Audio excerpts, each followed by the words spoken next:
Hello বন্ধুরা, আসসালামু আলাইকুম। কেমন আছেন আপনারা সবাই? আশা করি ভালো আছেন, সুস্থ আছেন সবাই সবার পরিবার পরিজনকে নিয়ে। এই যে আমি ভুঁড়ি কাটতে বসছি, এটা ছিল ঈদের দিনে বিকেলে। তো ভিডিওটা একটুখানি ক্যামেরা বন্দি করে নেওয়া হয়েছিল, তা শেয়ার করা হয়েছিল না। তো আজকে রোজ সোমবার, আমি রোজা ছিলাম, নফল রোজা। তো ওই যে আপনাদের বলি সব সারা বছরে আমি সোমবার বৃহস্পতিবার রোজা করি। তো আজকে সোমবার রোজা, নফল রোজা রেখেছি। তো আজকে আমার ডেলি লাইফের কোনো ভিডিও করতে মন চাচ্ছিল না, রোজা ছিলাম। তার মধ্যে রোজা থাকি না, শেষ রাতে যে চিহেরি খাবো, রোজা খেয়ে নিয়াত ধরবো না, কোনো কিছু খেতে ইচ্ছা করে না। শুধু একটা কলা খেয়েছিলাম আর 2টা বাদাম খেয়েছিলাম, চীনা বাদাম খেয়ে খেয়ে দিয়ে রোজার নিয়াত ধরেছিলাম। আর দিন তো এখন অনেক বড়, জুন মাস ইংরাজির, বাংলা হলো জ্যৈষ্ঠী মাসের প্রায় শেষ। অনেক দিন বড়, আর গরম কি পরিমাণ। তারপরও ভাবলাম যে রোজা থাকতে হবে। মাঝখানে ওই যে কোমরের ব্যথা, মেরুদণ্ডের ব্যথার কারণে রোজাগুলো করা হয়েছিল না, 15 দিন 1 মাসের মতো। তো এখন ভাবলাম যে অসুস্থতার দোহাই দিলে তো হবে না, রোজাগুলো আমার যেহেতু নিয়াত, যেটা নিয়াত করেছে সেটা তো করতেই হবে, তাই না? তো নফল রোজা রেখেছি আজকে সোমবার। তো এই ভিডিওটা ঈদের দিনে আর কি বিকালে মাগরিবের দিকে সময় আর কি করা হয়েছিল, সেটাই আর কি আপনাদের মাঝে শেয়ার করে দিলাম। আর ইউটিউব তো চাকরির মতো, মানে ডিউটি ডেলি দিন করতে হবে, তাই ভাবলাম যে আজ রোজা ছিলাম, কোনো ভিডিও করি নাই, শরীরে এনার্জি আসতেছিল না। তো সেই জন্য ভাবলাম যে মোবাইলে এই ভিডিওটা আমার করা আছে ঈদের দিনের, ভুঁড়ি পরিষ্কার করা। তো সেটাই আর কি শেয়ার করে দিই আমার প্রিয় আপু ভাইয়া, আমার দর্শক বন্ধুদের মাঝে। তো ভুঁড়িটা কিভাবে গরম পানি দিয়ে ছাদের মধ্যে ভুঁড়িটা পরিষ্কার করে নিলাম। আসলে ভুঁড়িটা পরিষ্কার করা, কোরবানির মাংস আমার নিয়ে আসছে 12টার দিকে, 12:30-12টার দিকে। আর ভুঁড়িটা পরিষ্কার করতে গিয়েছিলাম ছাদে আমি 6টা 6:30টার দিকে, প্রায় মাগরিব হয়ে গেছে। এজন্যেই, কারণ আমার হেল্পিং হ্যান্ডটা আসার কথা ছিল ঈদের দিনে, সে আসে নাই। সে হয়তো মাংস তুলে তুলে বের হয়েছে বাড়ি বাড়ি, বাসায় বাসায়। আর আমার বাসায় আসার কথা, সে আর আসে নাই। তার অপেক্ষায় থাকতে থাকতে এই জন্য ভুঁড়িটা পরিষ্কার করা আমার সন্ধ্যা হয়ে গেছে, রাত হয়ে গেছে। তা ভুঁড়িটা কিন্তু আমি মাগরিব গড়িয়ে রাত হয়ে গেছে, আর রাত 8টা পর্যন্ত ভুঁড়িটা পরিষ্কার করে তারপরে কিন্তু আমি ছাদের মধ্যে, চুলার মধ্যে ভুঁড়িটা একটু হলুদ দিয়ে জাল করে নিয়েছি, পানি বলক তুলে নিয়েছি। সিদ্ধ তো না, পানিটা বলক তুলে ভালো করে নিয়েছি। 2-3টা বলক তুলে নেওয়ার পর ভুঁড়িটা তারপরে একটা ঝুড়ির মধ্যে, বাঁশের ঝুড়ির মধ্যে ঢেলে দিয়েছি, ঠান্ডা হয়েছে। তারপরে ছাদের মধ্যে বসে কেটে নিয়ে আসছি বাসায়, এসে ফ্রিজে রেখে দিয়েছি। সেটা তো আপনারা দেখতেই পেলেন কীভাবে ভুঁড়িটা পরিষ্কার করলাম গরম পানি দিয়ে। আর বালিয়ালা ভাইদের হেল্পিং হ্যান্ড একটা নতুন ঈদের দিনে নিয়েছিল, তার সাহায্য একটু নিয়েছিলাম। সন্ধ্যা হয়েছে দেখি সে আমাকে একটু হাতে হাত লাগিয়ে একটু পরিষ্কার করে দিয়েছে। তাকে একটু আবার আমি ভুঁড়িও দিয়েছি আর 20টা টাকা দিয়েছি। আর যে গরুর যে 7 ভুঁড়িটা আছে না, সেটা তাকে দিয়ে দিয়েছিলাম, সে পরিষ্কার করে দিয়েছে। সেটাই ইলমা বলতেছিল যে আম্মু, কাজের মহিলাটা আসলে তো সে ভুঁড়ি পাইতো, গরুর ভুঁড়ি বলে, কেউ বট বলে, পাইতো। সে আসে নাই, সে লস খাইলো, তুমি এই যে এই মহিলাটাকে দিলা। তো যাই হোক, একজন মানুষ কষ্ট করে পরিষ্কার করলে তাকে দিতে হয় না, তাকেও দিছি কিছুটা। তো তারপরে আমি কি করলাম, বকবক করতেছিলাম। আজকে দুপুরবেলা, গতকালকে তো গরুর মাংসের তেল, হাড় হাড্ডি দিয়ে আমি লাউ রান্না করেছিলাম।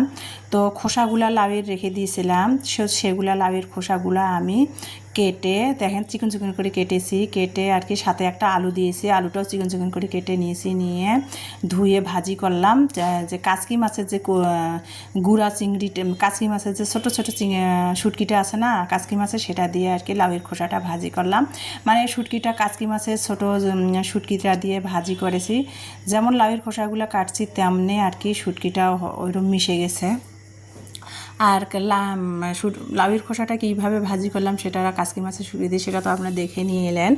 আর এখানে কিন্তু আমি কাচকি মাছের শুটকি দিয়ে আমি সবসময় আমি লাউয়ের খোসা, মিষ্টি কুমড়ার খোসা ভর্তা বানাই। তো আজকে ভাবলাম যে ভর্তা খাবো না, আর এত পরিমাণ গরম পড়ছে, তা ভাবলাম যে একটা আলু মিশাই দিয়ে শুটকি দিয়ে ভাজি করি, ভাজি করলেও ভালো লাগে খেতে। তো অসম্ভব সুন্দর হয়েছে। আমি তো রোজা ছিলাম, আমার মেয়েরা আর কি খেয়েছে বলতেছিল। তো যাই হোক, আমার মেয়েরা খেয়েছে দুপুরবেলা, আমি রোজা, আমি তো আর খাইতে পারি নাই, রাতে খাবো। তো এই যে আমি এখন ম্যাঙ্গো বা গতকালকে আপনাদের তো দেখিয়েছি বাড়িওয়ালা ভাইরা গাছের অনেকগুলা আম দিয়েছে, প্রায় 2.5 কেজির মতো। তো আমগুলো না গরমে অনেক নরম হয়ে গেছিলো। তো সেই নরম নরম যে আমগুলো সেগুলো কিন্তু রাতের বেলা বসে বসে রাত 10টার দিকে বসে বসে কিন্তু আমগুলো আমি একটা ঝুড়ির মধ্যে, প্লাস্টিকের ঝুড়ির মধ্যে ঘষে অন্য জুসটা বের করে নিয়ে তারপরে একটু লবণ দিয়ে জাল করে রেখে দিয়েছিলাম ফ্রিজে। তো সেটা দিয়ে ভাবলাম যে আজকে কেক বানাই। কিছুটা ডিপ ফ্রিজে রেখে দিয়েছি, ফ্রোজেন করেছি, আর কিছুটা দিয়ে ভাবলাম যে আজকে আর কি আমের কেক বানাবো। তা আমের কেক কীভাবে বানাই সেটা তা মানে কেক যেভাবে বানাই সেভাবেই, কিন্তু আমের আর কি আমি জুসটা দিয়ে দিয়েছি, ঘন করে জাল করে নিয়েছিলাম সেটা দিয়ে দিয়েছি। দিয়ে তারপরে কেক যে উপকরণ দিয়ে বানাই সেই উপকরণগুলো দিয়েই আর কি আমি আমের কেকটা বানিয়ে নিলাম। তারপরে আমি সবসময় কেক বানালে না বালু দিয়ে কেক বানাই। তো বালু সবসময় আমি সংরক্ষণ করে রেখে দিই একটা বোতলের মধ্যে। তো চুলার মধ্যে চুলা জ্বালিয়ে বালু দিলাম, দিয়ে আর কি বালুটা গরম করে নিলাম, আর একটা স্টিলের একটা নেট বসাই দিয়ে তারপরে বালুটার উপর আমি কেকটা দিয়ে তারপরে আমি এই যে 1 ঘন্টা রেখে দিয়েছিলাম। 1 ঘন্টা প্রায় লেগে গেছে কেকটা আমার, ম্যাঙ্গো কেকটা বানানো। তো হয়ে গেছে এখন। তারপরে কিন্তু আমি এখন এই যে দেখতে পাচ্ছেন কেকটা এখন তুলে নিব, নেওয়ার পালা। এখন কেকটা তুলে নিয়ে আমি তারপরে কেকটা এখন কাটবো। তাই এই যে কেকটা কেটে নিব। কেকে যে আমি সেটিং করার জন্য কাপড় মানে পেপারগুলো দিয়েছিলাম সেগুলো তুলে নিচ্ছি, নিয়ে এখন কেকটা কাটবো। আর কেক যে পাতিলটায় বসিয়েছিলাম না, পাতিলটার ঢাকনাটা একটু মানে বাঁকা ছিল। কেকটা প্রথমে ফুলেছে, তারপর ঢালার পর দেখতেছি কেকটা বাতাস বের হয়ে গেছে। তো এই যে এখন কেকটা কাটতেছিলাম, মানে ইমানি বলছে যে দাও আম্মু আমি কেক কেটে দেই। তাই না, কাটো তোমার ইচ্ছা মতো কাটো, ডিজাইন করার লাগবে না, আমরাই তো খাবো তাই না। তো ইমানি ম্যাঙ্গো কেকটা কাটতেছিল, আর কেকটা 2 মেয়ে খেয়েছে, অসম্ভব নাকি মজা হয়েছে। আর আমি তো রোজা ছিলাম। তো যাই হোক, যেটা বলতেছিলাম, কেকটা কেটে নিলাম। তারপরে তারপরে না এখন তারপরে বিকাল 5-5:30টার দিকে হঠাৎ করে একটু বৃষ্টি চলে আসলো। মানে ঈদ গেল, যে ঈদুল আজহা গেল, আজ প্রায় 10 দিন হয়ে গেল, কোনো বৃষ্টিপাত কিচ্ছু নেই। এত পরিমাণ গরম, মানুষ একবারে অস্থির হয়ে যাচ্ছে গরমে, যান যায় অবস্থা। তো আজকে প্রায় 10 দিন পর আর কি এই যে হঠাৎ আর কি আমাদের উত্তরবঙ্গের দিনাজপুরে বৃষ্টি হচ্ছে। বিকাল 5:30 তাও আবার বাজে, বৃষ্টিটা হঠাৎ করে নেমে এলো। সকাল থেকে একটু মেঘলা মেঘলা ছিল, তো বৃষ্টি আসছে। ইমানির বেডরুমে জ্বালানার ফাঁক দিয়ে আমি হাত দিয়ে বৃষ্টিটাকে উপভোগ করতেছিলাম। আর সেটা আর কি একটু ক্যামেরাবন্দি করে নিলাম যে এত পরিমাণ গরম, আজ প্রায় 10 দিন পর আর কি বৃষ্টির মুখ দেখা গেল।